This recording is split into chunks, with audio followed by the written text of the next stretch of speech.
regardez la régie, parce que désormais, vous trouvez ces messages non pas seulement sur des fichiers audio.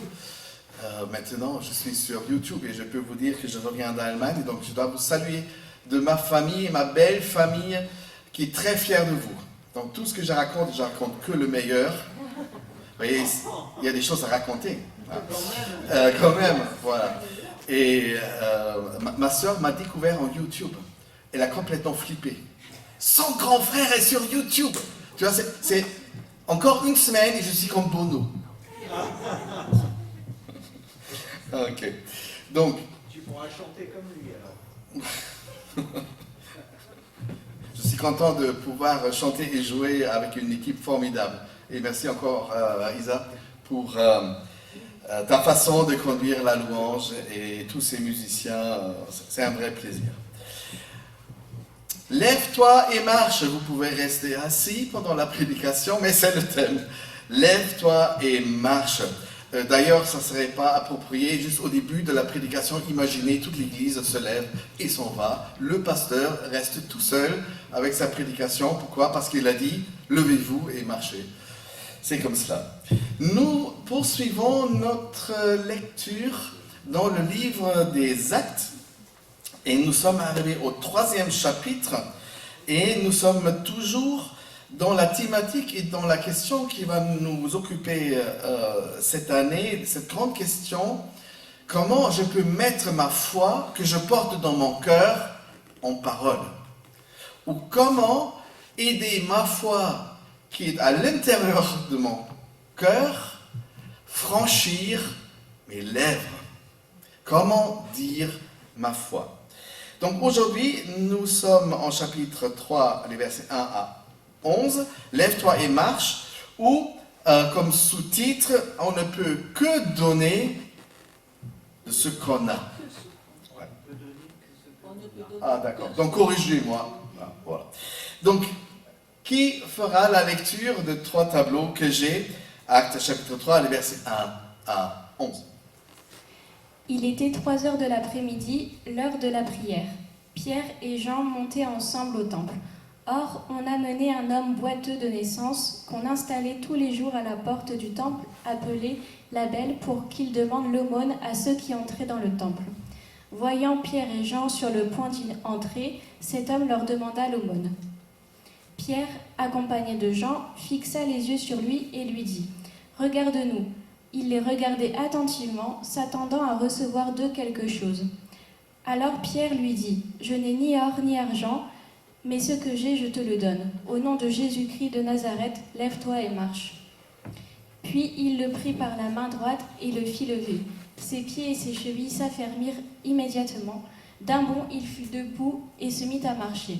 Il entra avec eux dans le temple, marchant, sautant et adressant des louanges à Dieu. Tout le peuple le vit marcher et louer Dieu. Merci pour cette lecture. C'est la crise. Vous ne portez pas de gilet jaune, mais ils nous ont bien accompagnés l'an dernier et vont peut-être pas arrêter. C'est la crise. Tout le monde dit de ce qui ne va pas dans sa propre vie et dans la société et avec l'État et la politique. C'est la crise. Elle frappe cruellement ceux et celles qui sont et seront les grands ou les petits perdants dans cette crise économique, peut-être même de cette crise mondiale. Plus d'argent. Je regardais ce matin dans mon porte-monnaie. La dernière fois que vous regardez dans votre porte-monnaie, est-ce qu'il y avait quelque chose dedans? Vous étiez content qu'il se trouve encore de l'argent? Moi, j'avais un petit billet de 10 €. Et j'étais content, je me considérais comme privilégié. Je pouvais m'acheter ce matin des croissants. Mais d'autres regardent dans leur porte-monnaie et c'est le grand vide. Plus d'argent, c'est la crise. C'est pas le bon moment pour donner l'aumône. Je manque déjà, en tout cas, moi je me considère manquant de l'argent. Me ne demandez pas de donner de ce que j'ai ou de ce que j'ai encore. c'est pas le bon moment pour donner l'aumône. Ce n'est pas le bon moment pour donner à ceux et celles qui sont dans le besoin. Moi, je suis dans le besoin. Moi aussi, j'ai des besoins. Moi et moi encore.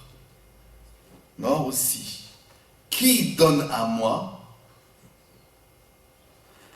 Je n'ai ni argent ni or, disaient Pierre et Jean quand ils ont rencontré ce boiteux qui était assis devant la belle porte. C'était le nom d'une porte particulièrement belle qui faisait rentrer les gens au temple. Je n'ai ni argent ni or. Mettez-vous à la place du mendiant. Quelqu'un vient passer et vous dit « j'ai ni argent ni or ». Qu'est-ce que serait votre réaction à vous? Qu'est-ce qui serait la première pensée qui vous passerait par la tête? Passe ton chemin alors. Au prochain? Si t'as rien à me donner, passe ton chemin. Je m'en fous. Laisse la place à ceux qui en ont, n'est-ce pas?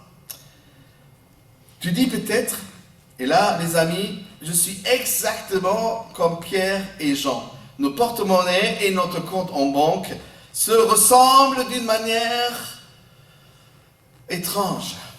Parce que moi non plus, j'ai ni argent et j'ai pas d'or non plus. Si on a peu d'argent, c'est déjà difficile à dépenser, vous ne trouvez pas? Et ceux qui doivent vivre avec un petit budget doivent veiller à ne pas trop dépenser. Quand on n'a plus d'argent du tout, c'est plus facile. La question, je dépense ou je dépense pas, tu ne peux pas dépenser. J'ai ni argent, ni or. Cependant, il y a des riches qui deviennent toujours plus riches. Vous avez déjà entendu ce slogan? Les riches deviennent toujours plus riches. Oui, c'est le propre de l'argent, de beaucoup d'argent qu'on a. Ça se multiplie même avec des taux mineurs. Mais il y a aussi des pauvres qui deviennent toujours plus pauvres. Parce que le peu qui reste nous file par les doigts, se perd, va jamais suffire. Mais il y a aussi des riches qui, en réalité, sont vraiment pauvres. Et vous savez pour quelle raison? Ils n'ont pas Dieu dans leur cœur. Le problème avec l'argent, c'est que notre âme, la personne que nous sommes, ne peut pas s'en nourrir. L'argent, tu ne peux pas manger. Bien sûr, tu peux remplir ton estomac, mais ça ne remplit pas ton âme. Donc il y a des riches que je pleure, parce qu'ils ont tous pour vivre, sauf qu'ils ne peuvent pas vivre parce qu'ils sont pauvres. Ils ne connaissent pas qu'est-ce que c'est la vie. Ils savent simplement consommer et paraître avec leur argent. Tu dis, je suis riche. J'ai amassé des trésors.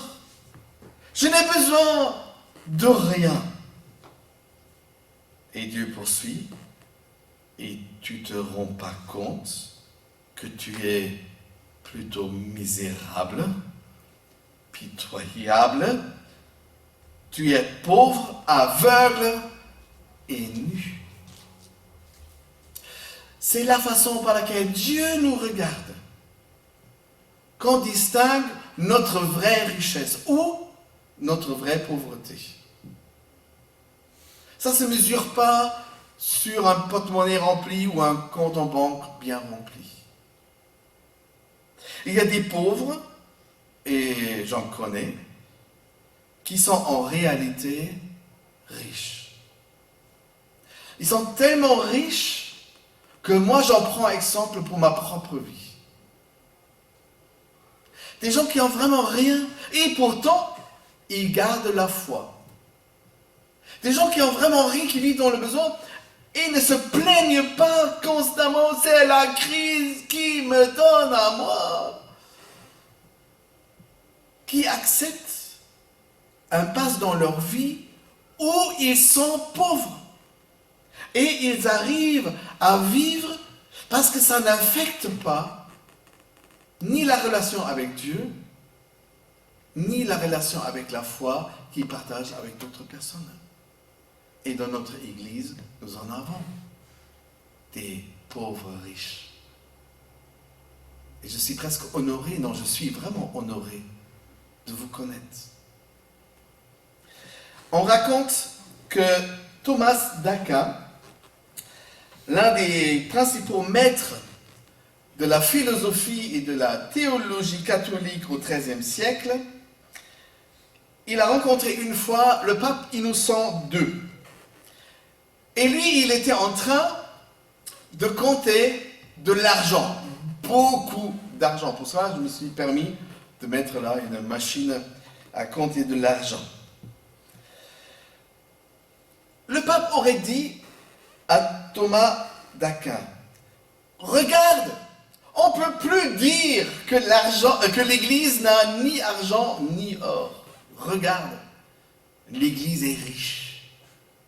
Nous avons de l'argent et nous avons de l'or.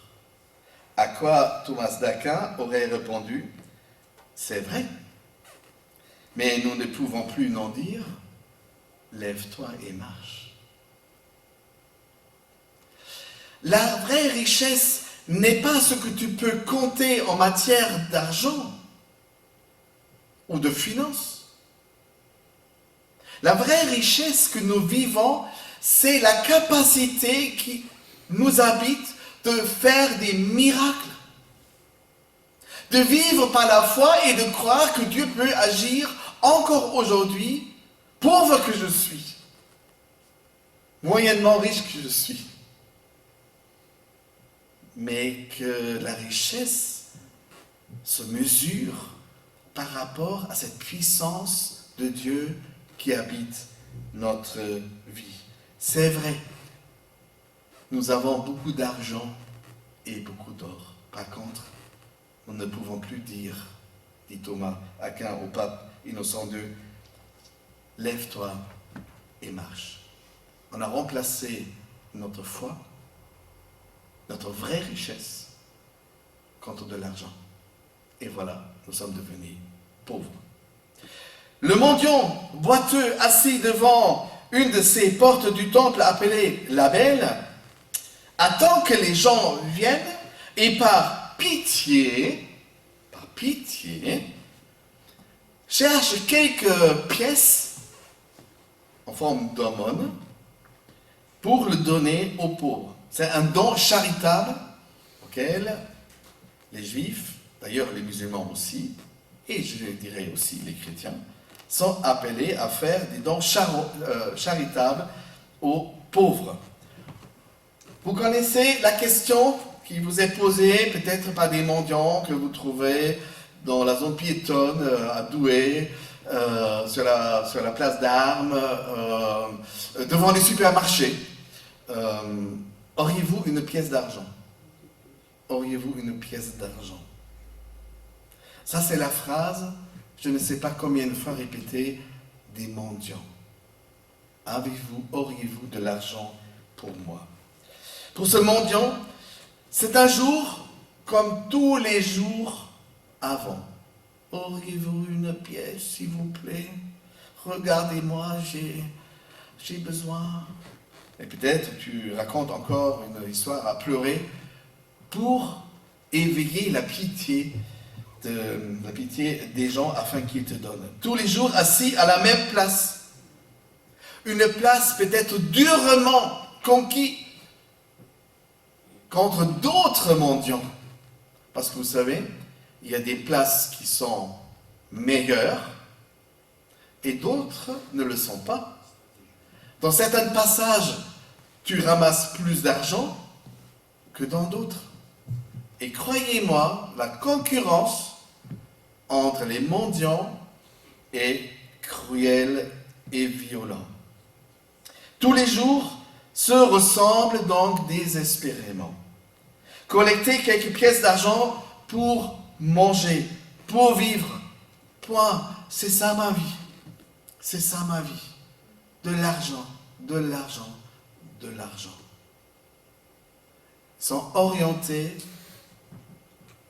ils sont fixés par l'argent. Parce qu'ils n'en ont pas. Pour cela, ça occupe leur esprit. C'est leur seule manière de survivre. Et survivre, c'est déjà quelque chose. Ce n'est pas ce qu'on peut vraiment appeler vivre, mais mendier, c'est aussi une forme de survivre pour beaucoup, beaucoup de personnes à travers l'histoire de l'humanité. Parce que la vie continue malgré tout, même si tu n'as pas d'argent, même si tu es dans la misère, la vie continue et la vie est dure et la vie est souffrance. Oui, la vie continue, mais avec Dieu, connaissant Dieu, elle peut continuer différemment. Le mendiant, ils attendaient qu'une pièce après une autre pièce le ferait vivre. La seule raison pour vivre, seul moyen pour survivre. Il attendait de l'argent, mais à la place de l'argent, Dieu lui a donné la vie. Combien de fois j'étais fixé à une idée dans laquelle j'espérais que Dieu va finalement me répondre. Seigneur, accorde-moi ceci, et j'avais des propositions très concrètes, et je croyais que c'était que par cette manière, par cette voie, que pouvait me venir l'aide divine. Est-ce que nous avons à proposer à Dieu, à suggérer à Dieu sa façon d'agir? Tu demandes de l'argent et Dieu te donne ce qui te fait vivre. Qu'est-ce que tu préfères? Tu demandes de l'argent et Dieu te donne de quoi vivre. La vie. D'ailleurs, c'est une vieille recette que Dieu utilise et qui fonctionne, qui marche toujours. Nous sommes en train de prier Dieu parce que nous sommes dans un besoin, nous ressentons un besoin. Et au lieu de nous envoyer des anges, il nous envoie quelqu'un qui nous ressemble. Peut-être même des personnes qui sont dans le besoin, comme moi je suis dans un besoin. Nous prions Dieu et Dieu nous envoie des hommes et des femmes qui sont à lui. Il nous surprend parce qu'il répond à nos prières par les personnes qui font croiser notre chemin. Tu pries et tu regardes vers le haut. Peut-être tu devrais changer ton regard. Peut-être nous devrions changer notre regard. Je prie Dieu et j'attends que la réponse me vienne, je ne sais pas, de gauche à droite ou devant, par derrière, par les personnes que Dieu fait croiser mon chemin.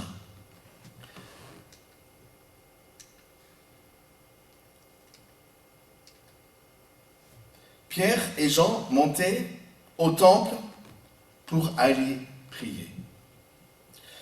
C'est pour eux une coutume, c'est une bonne attitude. Pierre et Jean ne se sont pas levés, en tout cas, je suppose, ne se sont pas levés le matin en disant « Hé Jean, qu'est-ce qu'on fait aujourd'hui? Tu as envie de faire un miracle? Hop, on va faire un miracle. Hop, on va aller au temple et on va voir qu'est-ce qu'on trouve sur le chemin. » Vous êtes déjà réveillés de cette manière-là? Moi non. Moi non. Nous sommes dans ce qui est notre vie chrétienne.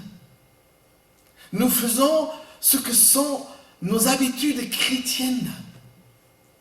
Nous suivons notre chemin comme tous les jours dans la présence de Dieu. On ne s'attend pas que Dieu va nous utiliser à faire du bien à une autre personne. On ne se réveille pas en disant « Aujourd'hui va se passer un miracle et Dieu va m'utiliser ». Quoique, ce serait une bonne pensée. Vous ne trouvez pas? Je me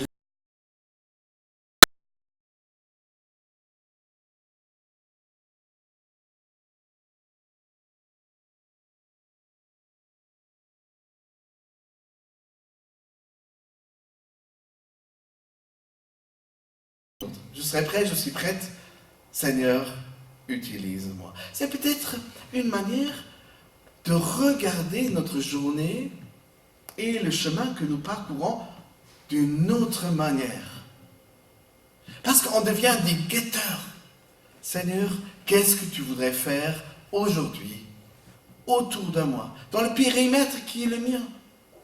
Et Seigneur, qu'est-ce qui est le rôle que tu veux que je joue? Voilà, sache que tu peux m'utiliser. Je suis à ta disposition. Ils sont sur un chemin de prière. Et c'est exactement sur ce chemin de prière que Dieu peut en profiter d'utiliser Pierre et Jean à faire un miracle. Parce que cet esprit d'être en connexion avec Dieu nous permet d'être autrement sensibles à ce que Dieu nous montre, à ce que Dieu veut nous dire, si nous sommes dans nos occupations journalières, soit au travail, soit à l'université, ou dans nos préoccupations. C'est en général sur les chemins de prière que les miracles se produisent. Beaucoup de gens détournent leur regard dès qu'ils voient la misère. Vous connaissez ça? Vous voyez quelqu'un, un mendiant, il est dans votre champ de vision, mais plus que vous approchez de lui, vous regardez droit devant vous, parce que vous n'avez pas l'intention de vous arrêter ou de donner. Et parfois, ça peut être culpabilisant de ne pas vouloir donner, ne pas vouloir s'arrêter, c'est ça finalement.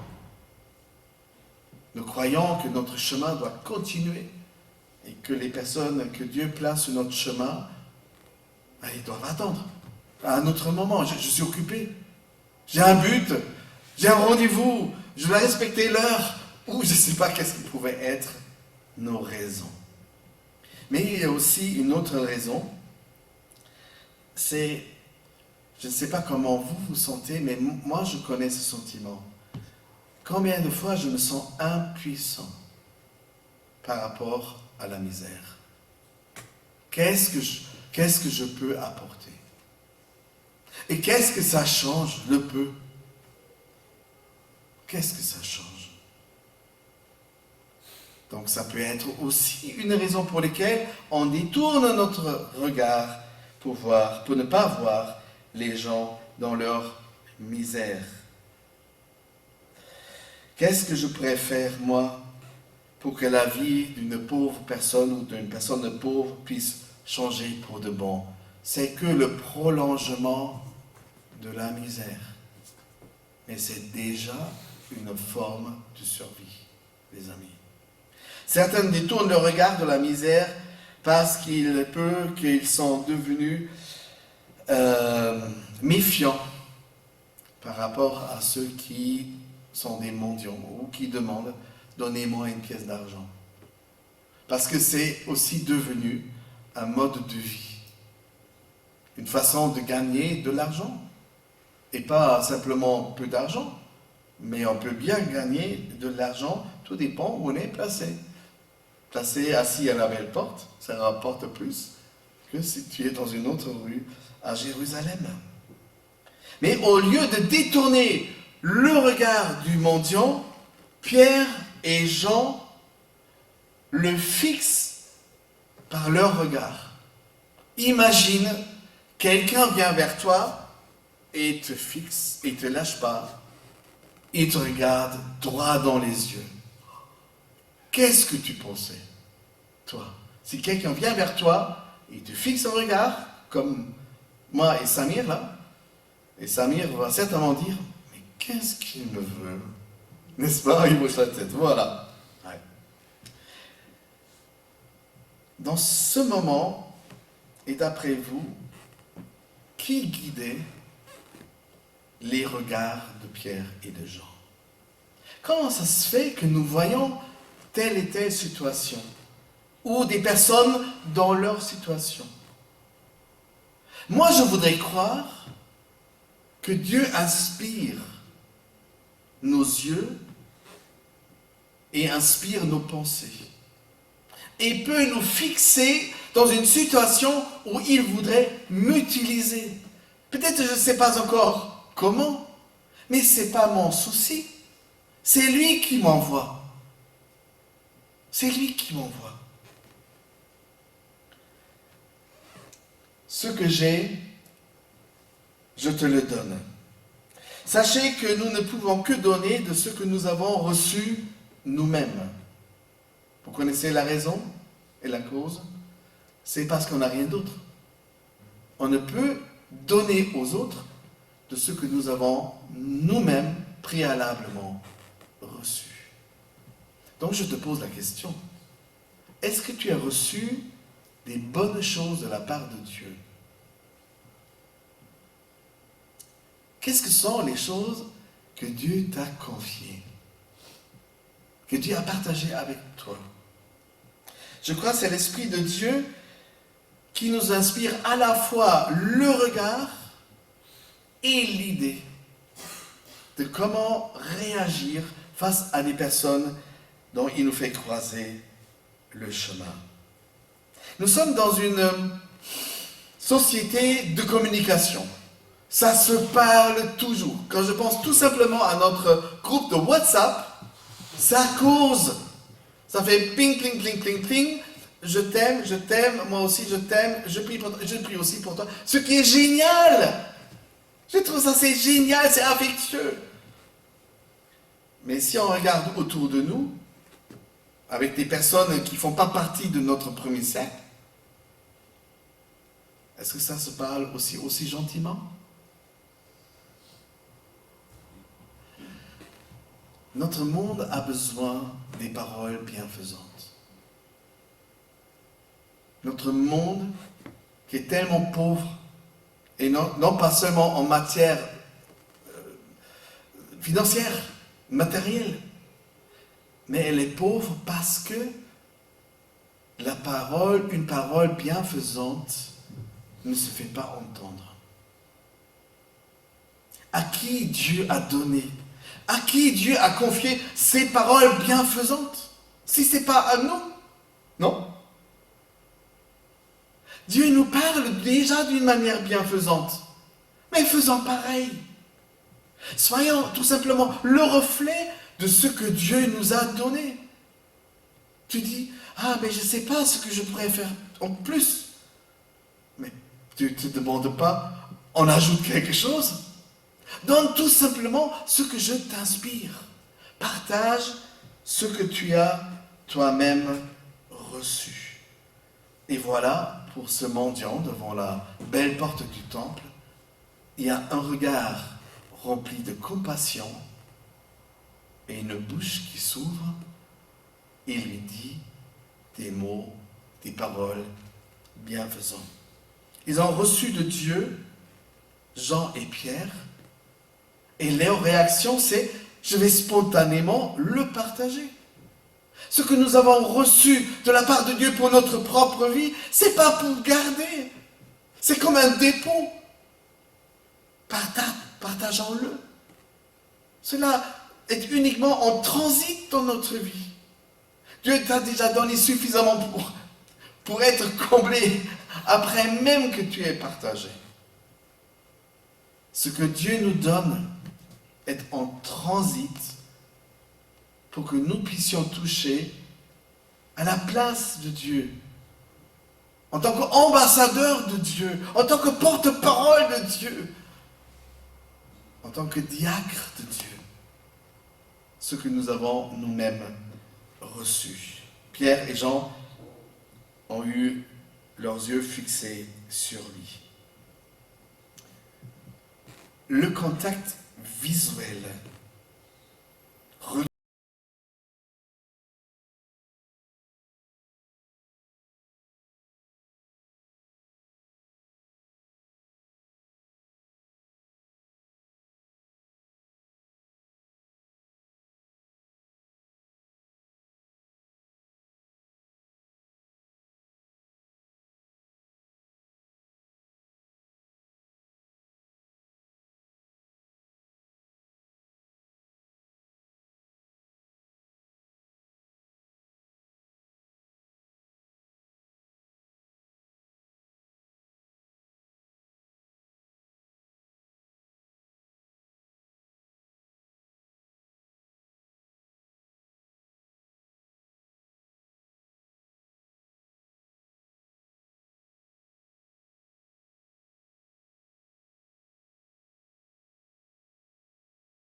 ne comprendra pas non plus une longue explication. Voilà, c'est sorti. Vous avez compris? Voilà, oh, ça me rassure. Avant d'être un miracle pour l'infirme qui l'entend, c'est déjà un miracle, je crois, pour Pierre et pour Jean de s'entendre dire: nous n'avons ni argent ni or.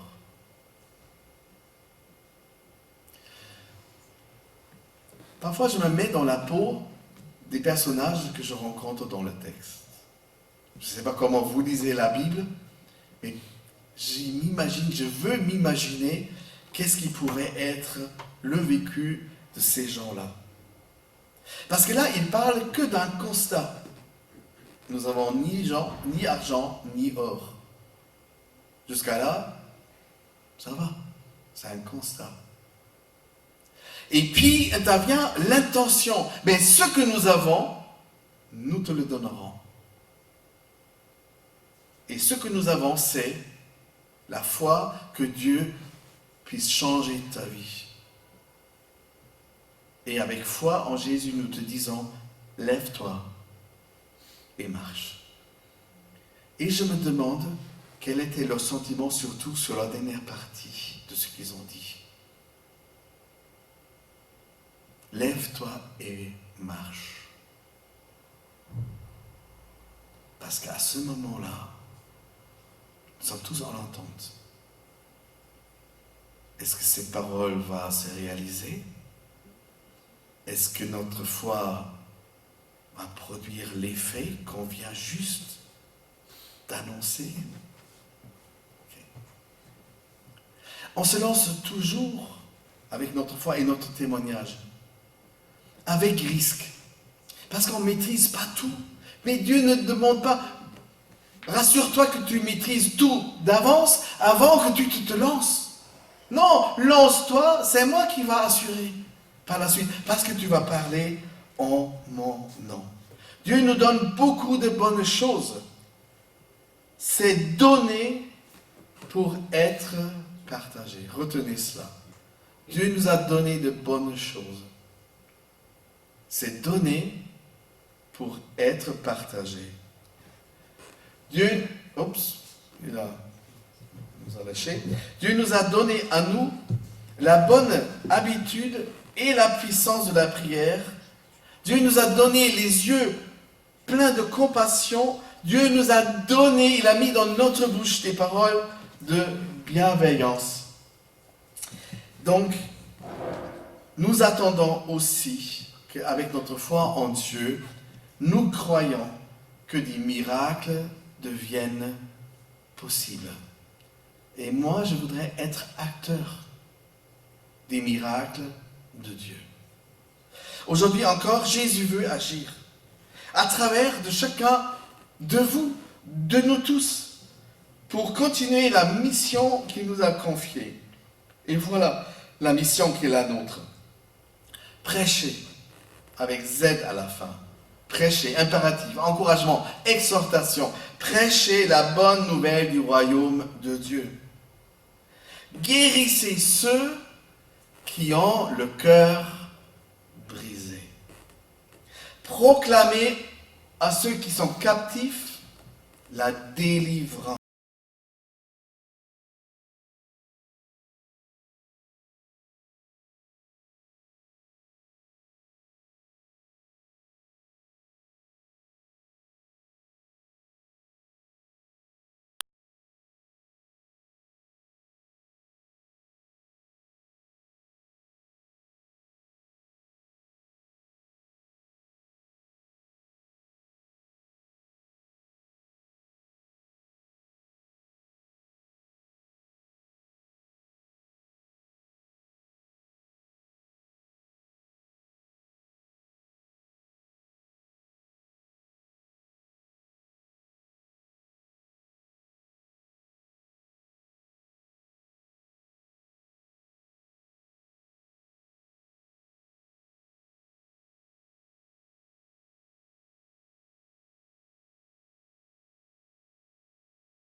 soit toi qui va être la personne qui fera du bien à une autre personne. Ce n'est pas grâce à nous, c'est parce que Dieu voudrait se glorifier à travers de nous. Donc soyons attentifs, je terminerai sur cela, soyons attentifs à l'inspiration que nous recevons. Parce que simplement ceux qui tendent leurs oreilles, qui sont attentifs par leur regard, qui vont remarquer quand arrive le moment où Dieu voudrait vous utiliser dans la situation dans laquelle vous êtes pour transmettre et partager ce que vous avez vous-même vécu. Est-ce que vous voulez être un canal de bénédiction? Moi, je veux être un canal de bénédiction. Non, je n'ai pas réponse à tout, ce n'est pas mon souci. Non, je ne sais pas résoudre tous les problèmes, ce n'est pas mon souci. Mais j'ai une conviction ferme. Dieu peut. Dieu peut toujours. Et s'il voudrait se glorifier à travers de moi, je voudrais ouvrir ma bouche et dire, je suis à ta disposition. Sois un canal de bénédiction. Soyons en tant qu'Église un canal de bénédiction. Dieu n'attend que ça. Soyez bénis. Prions.